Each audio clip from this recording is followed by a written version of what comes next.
let us get to your stock picks for today. JP, what are you picking?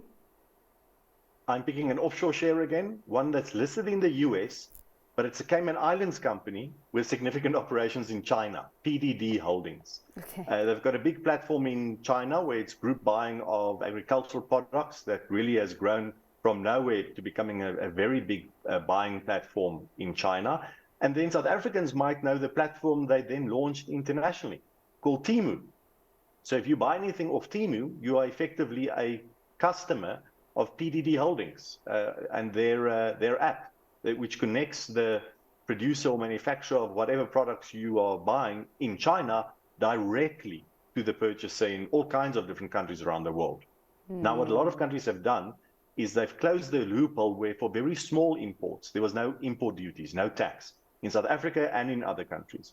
And because the local retailers in all these countries have not liked the challenge that Temu has offered in terms of being cheaper than bricks and mortar retail, all the governments around the world are starting to close this loophole. And if you buy something off Temu, you will now pay import duties as well.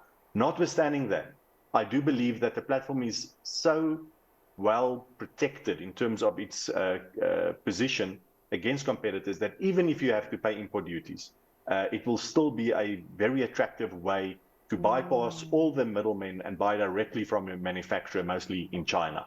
So because of that, the share price hasn't quite done as well in the last few months as it has before that, because people were concerned about the import duties. I think they'll power through this and still grow their profits very strongly. All right. Well, what are you feeling strongly about today, Roy? Today I'm going to stick local, and I recently saw the results from Nedbank, and this is a business that it started to impress me. I know the share price has moved quite a bit, but historically they seem to have a problem around their property portfolio, and they didn't have such well-developed retail and investment banking, but that's changing. They've got a new CEO. They seem to be well geared to any improvement you have in SA. They don't have the hedging issues that other banks have. And remember, they also don't have the Africa exposure.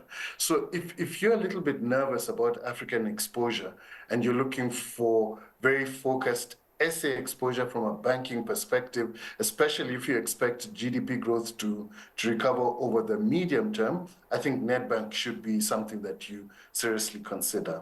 All right. Well, thank you so much for your time and for your analysis today, gents. Much appreciated.